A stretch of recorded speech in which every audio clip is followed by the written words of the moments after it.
안녕하세요. 잡시광입니다. 대한민국 방산업계에 그야말로 초대박이 터졌습니다. 역대급 수주잔고와 매출을 올리고 있는 한국 방산에 큰 걸림돌로 작용했던 문제가 뿌리채 뽑히면서 수출에 숨통이 트였기 때문인데요. 실제로 대출 여력 부족으로 무산위기에 내몰렸던 국내 방산업계에 폴란드 2차 계약이 가능해지면서 이제 수출 절차만 남은 셈입니다. 여기에 더해 최근 EU가 200조 원을 폴란드에게 긴급 수혈하면서 다시 한국산 무기 쇼핑에 나설 채비를 하고 있다는데 자세히 알아보겠습니다. 한때 난항을 겪었던 폴란드 수출에 드디어 물꼬가 트이며 대박 조짐을 보이고 있습니다. 대출 여력 부족으로 무산위기에 처했던 폴란드에 한국산 무기 30조 원어치 구매 계약이 진행될 수 있게 된 건데요. 방산업계에 따르면 지난달 21일 수출입은행이 폴란드에 한국산 무기 구매 대금을 추가로 대출해 줄 수 있도록 자본금 한도를 10조 원 더 늘리는 내용의 법안이 국회 상임위에서 통과됐습니다. 이날 통과된 개정안은 수은의 자본금 한도를 현행 15조 원에서 25조 원으로 늘리는 내용으로 수은의 대출 여력이 늘어난 만큼 국내 방산업체의 폴란드 수출이 탄력이 붙을 것으로 전망됩니다. 현재 수은의 자기자본은 자본금 15조 원을 포함해 18조 4천억 원 정도고 이 가운데 40%인 7조 3,600억 원만 한 차주에게 대출해 줄 수 있습니다. 하지만 이번에 수은의 자본금이 25조 원으로 늘어나 자기자본이 28조 4천억 원으로 늘면 11조 3,600억 원까지 대출이 가능해지는 겁니다. 사실상 이번 개정은 수은의 자본금 한도를 늘려 폴란드 수출 금융지원 규모를 확대하기 위한 조치인데요. 실제로 이 수은법 개정이 중요한 건 폴란드가 수은으로부터 대출을 받아 한국산 무기를 구매하려 하고 있기 때문입니다. 폴란드는 재작년 7월 카이의 FA-50 전투기 48대, 하나에어로스페이스의 K9 670문, 현대로템의 K2 900여든 대를 도입하기로 하고 한국과 기본계약을 체결했었습니다. 당시 한국은 폴란드에 한국산 무기를 살 돈의 일부를 빌려주고 폴란드는 무기를 사고 향후 돈을 갚아 나가기로 합의했는데 이는 국가 간 대규모 무기 거래에서 자주 쓰이는 방식입니다. 지난 2022년 폴란드가 1차 무기 계약 물량 가운데 17조 원어치를 먼저 도입할 때에는 수은과 무역보험공사가 6조 원씩 총 12조 원 대출을 제공했습니다. 그런데 작년에 폴란드가 우리 방산업계와 최대 30조 원의 2차 계약을 체결하는데 큰 난관에 봉착했습니다. 수은이 폴란드와의 1차 계약 당시 이미 6조 원을 투입했기에 2차 계약에 지원 가능한 자금이 1조 3,600억 원 밖에 남지 않게 된 겁니다. 이에 따라 수은의 대출 한도를 늘려주지 않으면 폴란드가 올해 진행하려 한 최대 30조 원에 달하는 나머지 물량의 방산 계약이 한순간에 물거품이 될 수도 있는 최악의 상황이 벌어진 겁니다. 방산 수출은 일단 무기 수출에 성공하면 이후 수십 년간 사후 정비, 부품 교체, 성능 개량 등 애프터마켓 매출 확보가 가능한데 이런 엄청난 기회를 눈앞에서 놓칠 뻔했는데요. 사실상 무기 수출 계약은 규모가 워낙 크기 때문에 수출국의 정책금융기관이 수입국에 대출을 내주지 않으면 성사되기 어렵기 때문입니다. 상황이 이러자 방산업계 내에서 수은의 대출 여력을 늘려야 한다는 목소리가 거세졌고 결국 이번에 수은법 개정안이 통과된 겁니다. 이에 따라 드디어 폴란드 2차 계약 협상이 본격화되고 방산 수출의 탄력이 붙어 올해 수출 목표인 200억 달러 달성도 가능할 것으로 보이는데요. 이렇듯 폴란드 방산 수출의 최대 걸림돌이 사라지게 되자 벌써부터 하나에어로스페이스가 K9 현지 생산에 본격 돌입했다고 합니다. 방산업계에 따르면 수은의 수출 금융지원 한도를 늘리는 개정안이 통과되자 하나에어로가 18조 원 상당의 폴란드 무기 수출을 준비 중인 것으로 확인됐습니다. 하나에어로는 당초 알려진 규모의 2배가량으로 이 가운데 절반을 폴란드 현지에서 생산하는 방안을 검토하고 있는 중으로 알려졌습니다.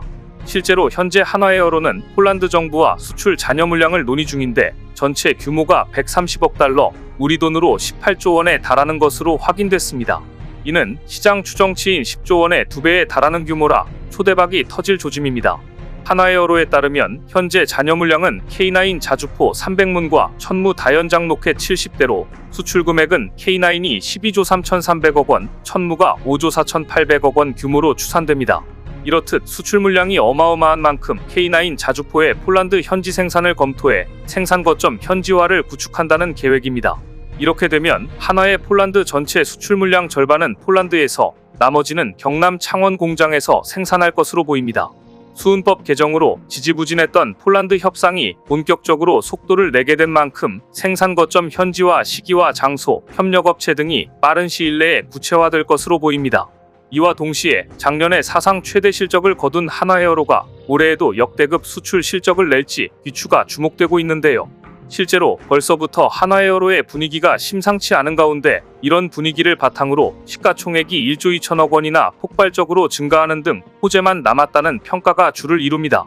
그것도 그럴 것이 이번 수은법 개정으로 한화헤어로는 현지 생산 물량이 포함된 K9 308문에 대한 실행 계약을 추가로 추진할 수 있게 됐으며 1조 6천억 원 규모의 천무이차 계약도 기대되는 상황입니다. 한화헤어로의 경우 폴란드와 잔여 계약에서 약 10조 원 정도의 신용 공여가 추가로 필요한 상황이었는데 이제 불확실성이 해소되자 날개를 다른 겁니다. 특히나 여기에 더해 우주항공청도 올해 상반기 개청을 앞두고 있어 한화헤어로의 경우 방산과 항공이라는 두 개의 날개를 갖게 됐습니다. 로켓 발사 추진체도 생산하는 한화헤어로스가 민간 사업자로 참여하며 직간접적인 수혜를 입을 것이란 전망인데 작년 4분기 한화헤어로의 항공사업은 전체 영업이익의 8%에 달합니다. 그리고 이런 분위기를 반영하듯 한화헤어로의 주가가 비상하고 있는 중으로 국내 증권사에서도 잇따라 목표가를 올리며 뚜렷한 상승세를 보이고 있는 중입니다. 폴란드를 거점으로 방산 수출이 늘어나고 최근 수은법 개정으로 걸림돌이 제거됐다는 점이 투자 심리를 키우고 있는 것으로 보이는데요. 폴란드의 경우 우크라이나 전쟁으로 인해 한국 방산업의 큰손으로 떠오른 상황이지만 사실 한화헤어로는 전쟁 이전부터 폴란드군에 각종 무기를 공급해왔었습니다. 한화헤어로의 경우 올해부터 수출 물량이 본격적으로 실적에 반영돼 작년에 이어 올해도 사상 최대 실적을 경신하는 역대급 호재를 맞이할 것으로 보이는데요. 그런데 벌써부터 한화헤어로의 K9을 둘러싸고 대박 조짐이 엿보이고 있어 한동안 수주대박 릴레이가 이어질 것으로 보이는데요. 실제로 한화헤어로는 지난 2월 4조 원대 사우디 천궁2 수출에 이어 다음 달 루마니아와 1조 원 규모의 K9 수출 계약을 맺습니다. 방산업계에 따르면 최근 한화헤어로는 루마니아와 K9 협의가 순조롭게 진행된다면 빠르게는 올해 1분기 내에 계약 규모와 기간을 발표할 수 있을 것이라고 밝혔습니다. 한화헤어로가 루마니아에 무기를 수출하는 건 이번이 처음으로 계약이 성사되면 튀르키예, 노르웨이, 핀란드, 에스토니아, 폴란드에 이어 6번째로 유럽에 수출하게 되는 상황입니다. 반면에 루마니아는 K9의 10번째 운용국이 될 것으로 보입니다. 이번에 루마니아는 K9 쉬운 내문을 도입할 예정으로 계약 규모는 약 1조 원이 넘는 것으로 알려졌습니다. 나토 회원국이자 우크라이나와 국경을 접하고 있는 루마니아는 국방비 예산을 늘리면서 군 현대화 사업을 추진 중입니다. 특히 작년부터 군 현대화 사업을 위해 자주포, 장갑차 등 대규모 무기 도입 사업을 계획했고 K9을 최종적으로 도입하기로 한 겁니다. 루마니아 사업에서 K9은 영국 BAE 시스템스, 독일 크라우스 마파이 베크만 등과 경쟁을 벌였지만 루마니아 현지에서 가장 수주가 유력한 무기로 꼽혀 애초부터 출발선이 달랐습니다. 실제로 이미 루마니아 국방부 고위 관계자들은 재작년, 작년 1월 등 여러 차례 한국을 방문해 정부 간 방산협력 가능성과 한화헤어로 창원 사업장을 둘러보면서 기술력을 확인했었습니다. 폴란드를 포함해 K9이 유럽권의 실전에 배치되고 있는 만큼 루마니아가 K9을 선택할 거라는 확신이 있었는데요. 그리고 이 기세를 모아 한화헤어로는 다음 수출 무대를 영국으로 옮길 계획으로 내년에 사업자로 선정될 수 있도록 적극적인 세일즈 공세를 펼칠 것으로 보입니다. 그런데 최근 이딴 희소식이 전해져 한화헤어로의 가슴이 두근거리고 있다고 합니다. 이유가 폴란드 옛 정권의 법치주의 훼손을 이유로 동결한 기금을 다시 지급하기로 하면서 폴란드의 자금 실탄이 아주 든든해졌기 때문인데요.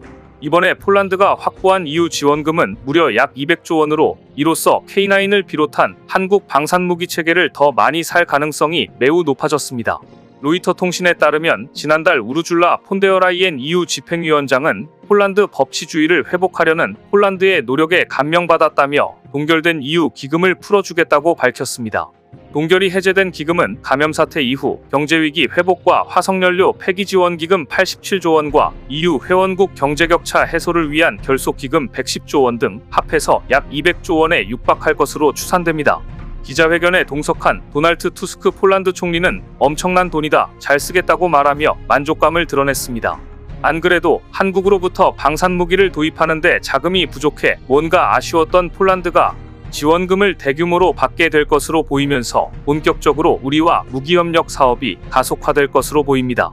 앞서 EU는 2015년 집권한 민족주의 성향 법과정의당이 의회에 판사 임명권을 주는 등 사법부를 정권에 종속시켰다는 이유로 폴란드의 자금 지원을 끊었습니다. 그런데 작년 12월 폴란드에서 무려 8년 만에 정권 교체로 들어선 새 연립정부가 사법부 회복 이유와 관계 개선을 목표로 적폐청산 작업을 해왔고 그 결실을 드디어 맺은 겁니다. 특히나 투스크 총리가 2014년부터 5년간 EU 정상회의 상임위원장을 지낸 만큼 이번에 폴란드에게 동결된 기금을 복구하는데 큰 역할을 한 것으로 보입니다. 이에 따라 남은 절차인 EU 집행위가 최종 승인을 내려 기금이 실제로 지급되면 폴란드에서 2차 방산 무기 협력 사업이 탄력을 받을 것으로 전망되는데요. 이렇듯 여러가지 상황이 한국 방산업계에 유리한 쪽으로 흘러가고 있어 올해도 역대급 희소식을 기대해 봐도 좋을 것 같습니다. 오늘 준비한 소식은 여기까지입니다. 댓글을 통한 여러분들의 많은 의견 기다리겠습니다. 시청해주셔서 감사합니다.